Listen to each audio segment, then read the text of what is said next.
Hello guys, मेरा नाम है नीलू वर्मा और स्वागत है आप सभी का एमजेटी एजुकेशन में। तो चलिए दोस्तों, फटाफट से वीडियो को लाइक कर लीजिए, अपने दोस्तों के पास शेयर करके उन्हें भी हमारे साथ जोड़ लीजिए, क्योंकि ये साइंस का जो सेशन चल रहा है क्वेश्चन आंसर का, बहुत ही इम्पॉर्टेंट वीडियो है ये। इसमें सभी मोस्ट इम्पॉर्टेंट क्वेश्चन लिए जाते हैं जो कि एग्ज़ाम में पूछे गए हैं, और आपको इस वीडियो के माध्यम से बहुत ही अच्छे से आपका सारा क्वेश्चन रिवाइज कराया जाता है। तो वीडियो को स्टार्टिंग से लेकर लास्ट तक देखिएगा और बहुत ही ध्यान से देखिएगा।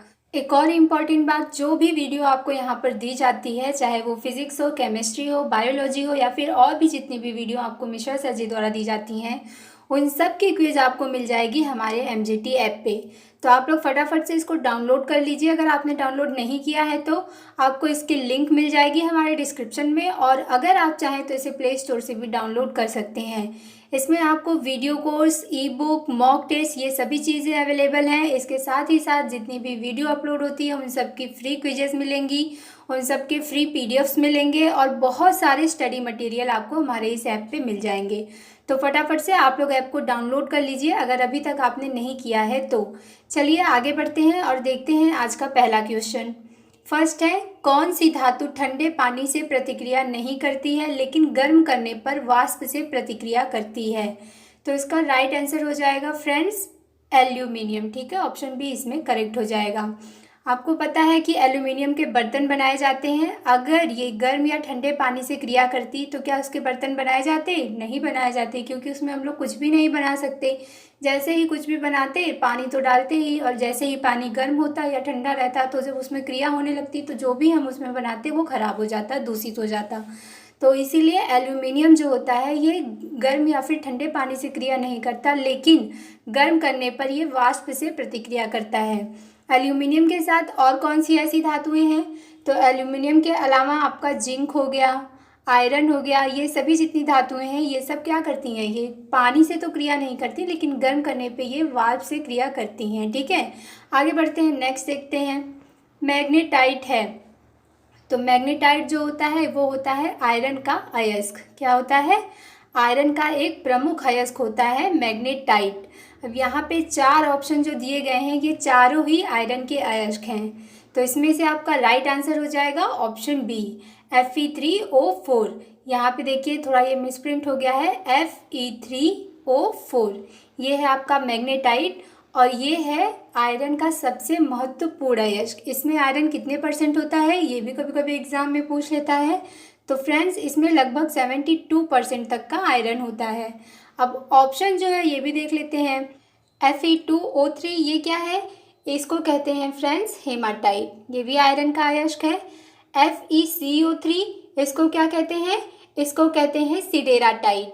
और चौथा ऑप्शन जो आपको दिख रहा है 2FeTO3 इंटू 2H2O, इसको कहते हैं लिमोनाइट। ये चारों के चारों क्या हैं? आयरन के अयस्क हैं, लेकिन सबसे महत्वपूर्ण अयस्क क्या होता है? मैग्नेटाइट, जो कि ऑप्शन बी में दिया है। कई बार एग्जाम में पूछा है, तो इसको आप लोग ध्यान से देख लीजिएगा। चलिए आगे बढ़ते हैं। नेक्स्ट है, निम्नलिखित में से कौन सी धातु सबसे अधिक आघातवर्ध्य होती है? तो सबसे पहले आघातवर्ध्य धातुएं क्या होती हैं? तो वे धातुएं जिनको पीट पीट कर पतली चादर या फिर किसी भी पतले फॉर्म में कन्वर्ट किया जा सके उसे ही कहते हैं आघातवर्ध्य धातुएं, यानी जो आघात को सह सकें, आघात को बर्दाश्त कर सकें, तो आघातवर्ध्य धातुएं होती हैं। अब ये पूछ रहे हैं कि सबसे अधिक आघातवर्ध्य धातु इनमें से कौन सी है? तो फ्रेंड्स सोना और चांदी ये होती हैं सबसे ज़्यादा आघातवर्ध्य धातुएं। इनको सबसे ज़्यादा पीट पीट कर पतले रूप में सबसे ज़्यादा पतली धातुएं इनसे बनाई जा सकती हैं। ठीक है, अगला है, निम्नलिखित में से सबसे अधिक ऋण विद्युतीय तत्व कौन सा है? तो फ्रेंड्स सबसे अधिक ऋण विद्युतीय तत्व कौन सा है? फ्लोरीन होता है, ऑप्शन सी इसमें करेक्ट होगा, फ्लोरीन। सबसे अधिक धन विद्युतीय तत्व कौन सा होता है? ये भी आपको पता होना चाहिए भाई, हो सकता है एग्जाम में पूछ ले। तो सबसे अधिक धन विद्युतीय तत्व होता है फ्रेंसियम। चलिए आगे बढ़ते हैं, नेक्स्ट देखते हैं। पारद मिश्रण या अमलगम कहलाने के लिए किसी मिश्र धातु में निम्नलिखित में से किसका होना आवश्यक है? तो जब भी पारा के साथ कोई धातु मिला करके मिश्र धातु बनाई जाती है तो उसको कहते हैं अमलगम। सबसे पहले अमलगम क्या होता है? जब भी पारा के साथ कोई भी धातु मिला करके मिश्र धातु बनाई जाती है तो उसको कहते हैं अमलगम। ये पूछ रहा है कि अमलगम कहलाने के लिए किसी मिश्र धातु में निम्नलिखित में से किसका होना आवश्यक है। तो कोई भी धातु होगी उसके साथ किसका होना आवश्यक है, पारा का। ठीक है, पारद यानी कि पारा। ऑप्शन डी इसमें आपका करेक्ट हो जाएगा। मरकरी रहेगी उसके साथ कोई धातु मिलाएंगे तभी वो अमलगम कहलाएगा, नहीं तो नहीं, वो मिश्र धातु कहलाएगा। अब एक और इम्पॉर्टेंट क्वेश्चन यहाँ पे आपको याद रखना है। कभी कभी एग्जाम में पूछा है कि दंत चिकित्सक किस अमलगम का यूज़ करते हैं या फिर किस मिश्र धातु का यूज़ करते हैं। तो वो करते हैं पारा और चांदी का। ठीक है, पारा और चांदी से बनी मिश्र धातु का यूज़ किया जाता है दंत चिकित्सक में। जो दांत खराब हो जाते हैं उनको साफ करके उनकी जगह पर इन्हीं दोनों का मिश्रण भर दिया जाता है। सुना होगा आपने कि लोग कहते हैं कि दांत में सोना भरवाए या चांदी भरवाए, तो वो यही होता है। चलिए आगे बढ़ते हैं, नेक्स्ट क्वेश्चन देखते हैं। बर्तन बनाने के लिए कौन सी निम्नलिखित मिश्र धातु का इस्तेमाल नहीं किया जा सकता। तो यहाँ पे 4 धातुएं आपको दी गई हैं, तो आपको बताना है कि इसमें से किस मिश्र धातु का इस्तेमाल बर्तन बनाने में नहीं किया जाता। तो पीतल, आपके घर में पीतल के बर्तन होंगे ही, पीतल का इस्तेमाल किया जाता है। अब ये किस किस का मिश्र धातु है, तो ये होता है कापर और जिंक का मिश्र धातु। सेकेंड आपको दिख रहा है सोल्डर। सोल्डर कौन कौन सी चीज़ का मिश्र धातु होता है, ये फ्रेंड्स होता है टिन और लेड का मिश्र धातु। नेक्स्ट है ड्यूरोलुमिन, ये किसका मिश्र धातु होता है, तो इसमें कॉपर, मैग्नीज, मैग्नीशियम, एल्यूमिनियम, इन सबको मिलाकर के ये बनाया जाता है। जर्मन सिल्वर, इसमें किस किस का मिश्रण होता है, तो इसमें सिल्वर, कॉपर, जिंक और निकेल का मिश्रण होता है, ये इन सबकी मिश्र धातु होती है। तो बर्तन बनाने के लिए इस्तेमाल नहीं करते हैं सोल्डर का। ठीक है, इसमें आपका राइट आंसर हो जाएगा ऑप्शन बी, सोल्डर का यूज़ बर्तन बनाने में नहीं किया जाता। जबकि पीतल, ड्यूरेलिमीन और जर्मन सिल्वर इन सब के बर्तन बनते हैं और आपके घरों में होंगे भी, पर क्या सोल्डर का बर्तन आप लोगों ने देखा है, नहीं, क्योंकि यूज़ ही नहीं किया जाता। तो सोल्डर का इस्तेमाल फिर कहाँ किया जाता है, इस मिश्र धातु का इस्तेमाल, तो इसका इस्तेमाल किया जाता है इलेक्ट्रॉनिक्स उद्योग में टाँके लगाने के लिए। टाँके लगाना मीन्स किसी भी इलेक्ट्रॉनिक्स उद्योग में जो भी मतलब टूट फूट हुई रहती है किसी कंपोनेंट में, तो उसको जोड़ने के लिए यूज़ किया जाता है सोल्डर का। क्लियर है, चलिए आगे बढ़ते हैं, नेक्स्ट क्वेश्चन देखते हैं। पीतल मिश्रण है, पीतल अभी अभी मैंने बताया आपको, पीतल किसका किसका मिश्रण होता है, कॉपर और जिंक का। कॉपर और जिंक यानी कि तांबा और जस्ता। अब तांबा और जस्ता आपको ऑप्शन डी में दिख रहा है, तो इसमें आपका ऑप्शन डी करेक्ट हो जाएगा। ठीक है, कॉपर और जिंक का मिश्रण होता है पीतल। पीतल का यूज़ किया जाता है बर्तन बनाने में। आगे देखते हैं नेक्स्ट क्वेश्चन। स्टेनलेस स्टील किन अवयवों का मिश्रण है, स्टेनलेस स्टील, तो स्टेनलेस स्टील फ्रेंड्स किसका किसका मिश्रण होता है, लोहा, निकेल प्लस क्रोमियम का। ऑप्शन डी इसमें करेक्ट हो जाएगा। स्टेनलेस स्टील का यूज़ कहाँ किया जाता है, तो इसका भी यूज़ किया जाता है बर्तन बनाने में। आगे बढ़ते हैं नेक्स्ट। प्रोटियम, ड्यूटेरियम और ट्राइटियम को निम्नलिखित में से किसकी श्रेणी में रखा गया है। प्रोटियम, ड्यूटेरियम और ट्राइटियम, सबसे पहले तो ये तीनों क्या हैं, ये तीनों हैं हाइड्रोजन के समस्थानिक यानी कि आइसोटोप। ठीक है, ये सब तीनों हाइड्रोजन के समस्थानिक हैं, तो इनको रखा गया है आइसोटोप की श्रेणी में। अब आइसोटोप मीन्स क्या होता है, इसमें जो परमाणु क्रमांक होते हैं तत्वों के वो समान होते हैं। जैसे हाइड्रोजन का होता है 1H1, ठीक है, 1H1 होता है, तो प्रोटियम, ड्यूटेरियम और ट्राइटियम का भी 1 ही होगा, 1H, लेकिन इनका जो परमाणु भार होता है, जो परमाणु संख्या होती है वो डिफरेंट होती है। जैसे प्रोटियम की 1, ड्यूटेरियम की 2, ट्राइटियम की 3, तो ये होता है डिफरेंट आइसोटोप में, यानी कि परमाणु क्रमांक इक्वल होंगे पर परमाणु संख्या भिन्न भिन्न होगी। तो इतना क्लियर हो गया। चलिए आगे बढ़ते हैं, नेक्स्ट क्वेश्चन देखते हैं। निम्नलिखित में से कौन सा यौगिक संगमरमर का एक प्रमुख घटक है। संगमरमर का एक प्रमुख घटक क्या है, कैल्शियम कार्बोनेट। ऑप्शन सी आपका करेक्ट होगा। कैल्शियम कार्बोनेट का रासायनिक सूत्र क्या होता है भाई, हो सकता है एग्जाम में पूछ ले, तो क्या होता है CaCO3, कैल्शियम कार्बोनेट का रासायनिक सूत्र। अब आप लोग मुझे कमेंट करके बताइए कि सोडियम कार्बोनेट का रासायनिक सूत्र क्या होता है और साधारण भाषा में उसका नाम क्या होता है। पिछली वीडियो में मैंने कई बार आपको बताया था। अगर आप लोग वीडियो ध्यान से देख रहे हैं तो आई एम श्योर कि आप लोग इसका आंसर तुरंत करेंगे। चलिए आगे बढ़ते हैं। निम्नलिखित में से कौन सी गैस ग्रीन हाउस गैस नहीं है। सबसे पहले पता होना चाहिए आपको कि ग्रीन हाउस गैस क्या होती है।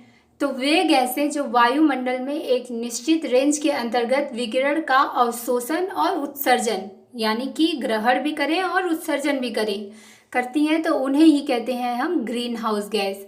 अब ये गैसें कौन कौन सी होती हैं, तो इसमें आपका मीथेन, जलवाष्प, कार्बन डाइऑक्साइड, ओजोन, ये सभी क्या होते हैं, ये सब होते हैं ग्रीन हाउस गैस। लेकिन नाइट्रोजन जो है ये ग्रीन हाउस गैस के अंतर्गत नहीं आता है। क्लियर है। अब यहाँ से एक और इम्पॉर्टेंट क्वेश्चन मैं रिलेट कर देती हूँ। देखिए, जितने भी क्वेश्चन इससे रिलेट हो पाते हैं मैं आप लोगों को बताने की कोशिश करती हूँ, जिससे ज़्यादा से ज़्यादा क्वेश्चन आप लोग का रिवाइज हो जाए और ज़्यादा से ज़्यादा क्वेश्चन आप लोग के माइंड में आ जाए। तो यहाँ नाइट्रोजन आया है, तो एक इम्पॉर्टेंट क्वेश्चन यहाँ पे कभी कभी एग्जाम में पूछा गया है कि हमारे वायुमंडल में नाइट्रोजन कितने % पाया जाता है, या फिर वायुमंडल में सबसे ज़्यादा मात्रा में पाई जाने वाली गैस कौन सी है।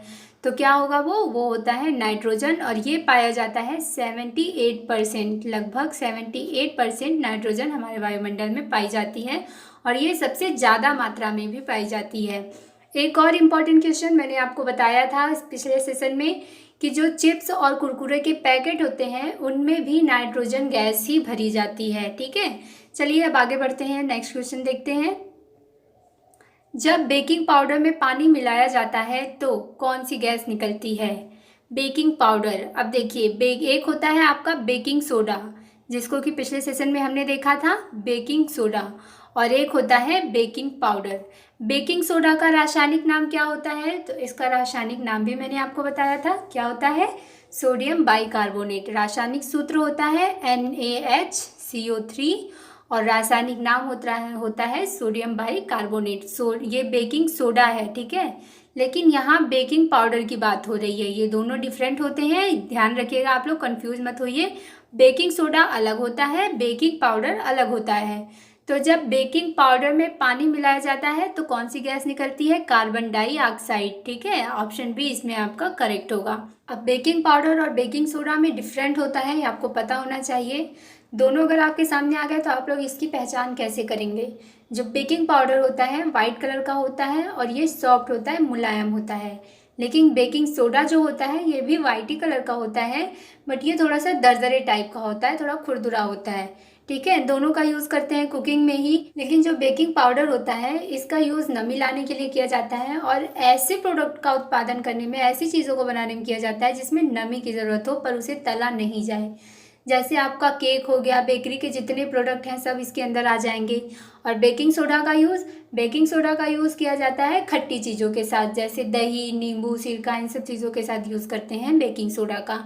जैसे आपका भटूरा हो गया, नान हो गया, इन सब बनाने के लिए यूज़ करते हैं बेकिंग सोडा का। क्लियर है। चलिए अब आगे बढ़ते हैं, नेक्स्ट क्वेश्चन देखते हैं।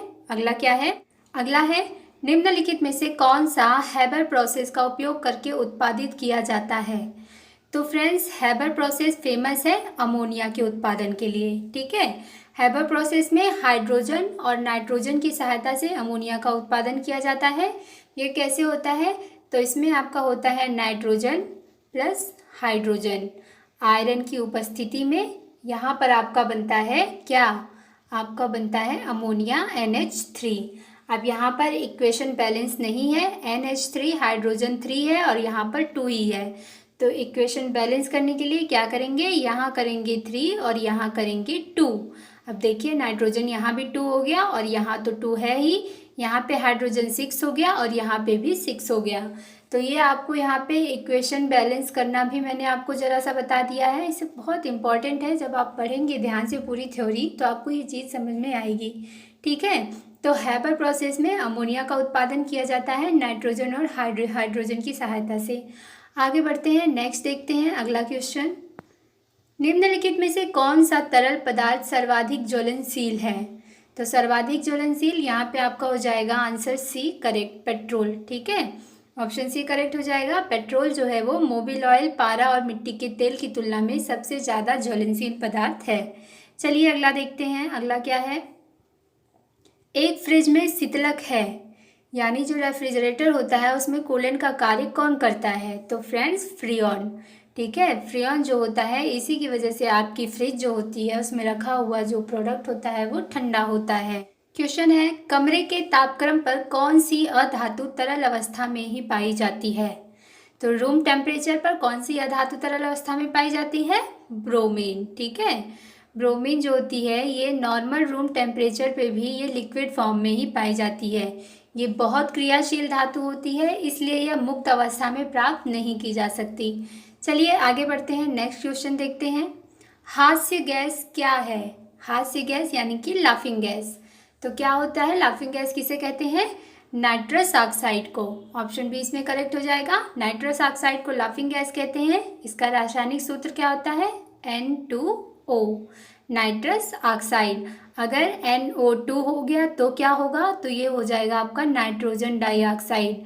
देखिए इसमें आप लोग ये जो रासायनिक सूत्र होते हैं जरा सा इधर उधर होगा तो वो पूरा का पूरा जो सेंस है उसका बदल जाएगा। N2O nitrous oxide, NO2 nitrogen dioxide. तो यहाँ पे नाइट्रस ऑक्साइड यानी कि लाफिंग गैस का रासायनिक सूत्र होता है N2O। क्लियर है? अब नाइट्रस ऑक्साइड का यूज़ कहाँ किया जाता है? तो फ्रेंड्स क्योंकि ये लाफिंग गैस है तो इसमें थोड़ी थोड़ी मूर्छा भी होती है, यानी थोड़ी थोड़ी बेहोशी भी आती है। तो जब हल्की बेहोशी लानी होती है तो इस गैस का यूज़ करते हैं, जैसे कि इसका यूज़ करते थे डेंटलिस्ट। ठीक है, जो दंत चिकित्सक होते हैं वो लोग हल्की मूर्छा लाने के लिए नाइट्रस ऑक्साइड का ही यूज़ करते थे। आगे बढ़ते हैं, नेक्स्ट क्वेश्चन देखते हैं। हरे फलों को कृत्रिम ढंग से पकाने के लिए प्रयुक्त गैस है।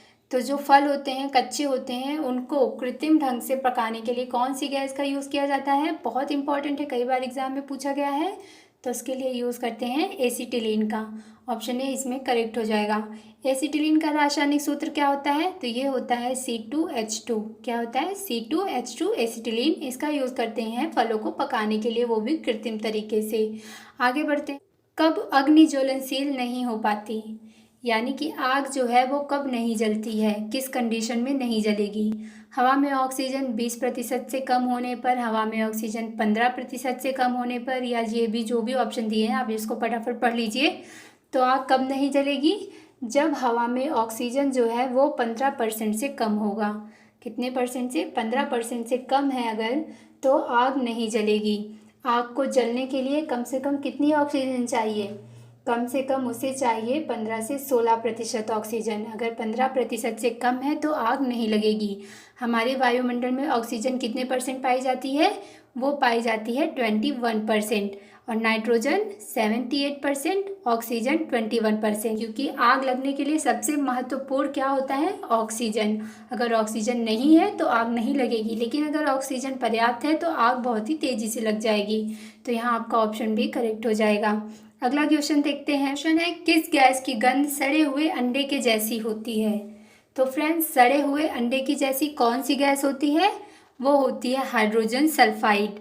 हाइड्रोजन सल्फाइड की गंध सड़े हुए अंडे की तरह होती है। और इसका कलर कैसा होता है?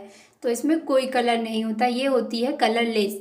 अब हाइड्रोजन सल्फाइड का रासायनिक सूत्र पता होना चाहिए, तो क्या होता है? H2S। Hydrogen sulphide H2S। Clear हो गया? तो ये था फ्रेंड्स आज का क्वेश्चंस। कैसी लगी वीडियो आपको कमेंट करके हमें ज़रूर बताइए। और अगर आपको इसकी क्विज चाहिए तो आप हमारे MJT ऐप पर क्विज में जाएंगे। क्विज में जाने के बाद साइंस वाले सेक्शन में जाएंगे, वहाँ पे आपको फिजिक्स, केमिस्ट्री, बायो 3 सेक्शन मिलेंगे। उसमें से आप जाएंगे केमिस्ट्री वाले में तो आपको वहाँ पर इसकी क्विज मिल जाएगी, और इसकी आंसर PDF भी आपको मिल जाएगी हमारे ऐप पे। तो अगर ऐप नहीं डाउनलोड किए हैं तो उसको फटाफट डाउनलोड कर लीजिए। अगर आप वीडियो देख रहे हैं या कोई भी चीज़ आप पढ़ रहे हैं तो आपको उसकी प्रैक्टिस करना ज़रूरी होता है। पढ़ने के बाद अगर आप उसका प्रैक्टिस कर लेंगे तो वो आपके माइंड में ज़्यादा समय तक स्टेबल रहेगी। इसीलिए तो देखिए एग्ज़ाम से पहले लोग प्रैक्टिस सेट सॉल्व करते हैं, क्योंकि क्या पढ़े हैं, कितना पढ़े हैं, कितना दिमाग में है, ये सब तभी क्लियर होता है जब आप प्रैक्टिस करेंगे। अब आपने वीडियो देख ही ली है, तो जब आप प्रैक्टिस करेंगे तो अगर कोई चीज़ आपसे मिस हो रही है, कोई छूट रही है, तो आपको प्रैक्टिस करने में वो चीज़ सॉल्व हो जाएगी। ठीक है, तो आप लोग ज़रूर से जाइए वहाँ पे और क्विज सॉल्व कर लीजिए। तो ठीक है फ्रेंड्स, आज के लिए बस इतना ही। मिलते हैं अगली वीडियो में, तब तक के लिए नमस्कार, जय हिंद, वंदे मातरम।